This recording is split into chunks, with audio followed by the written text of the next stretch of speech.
بسم اللہ الرحمن الرحیم۔ السلام علیکم ورحمۃ اللہ وبرکاتہ۔ کیا آپ روزانہ صرف چند منٹ اللہ کے ذکر کے لیے نکال سکتے ہیں؟ ایک ایسا عمل جو اللہ کی رضا، گناہوں کی معافی اور دل کے سکون کا ذریعہ بن سکتا ہے۔ اللہ تعالیٰ قرآن مجید میں فرماتے ہیں، اے ایمان والو، اللہ کا کثرت سے ذکر کرو۔ سورہ الاحزاب آیت نمبر 41۔ نبی کریم صلی اللہ علیہ وآلہ وسلم نے فرمایا، دو کلمے ایسے ہیں جو زبان پر ہلکے، میزان میں بھاری اور رحمان کو بہت محبوب ہیں، سبحان اللہ و بحمدہ، سبحان اللہ العظیم۔ صحیح بخاری 6406، صحیح مسلم 2694۔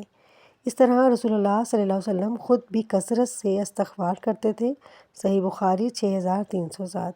اس لیے روزانہ یہ معمول بنا لیجئے، استغفر اللہ و اتوب الیہ، کثرت سے پڑھیں۔ صبح و شام درود ابراہیمی پڑھنے کی عادت ڈالیں۔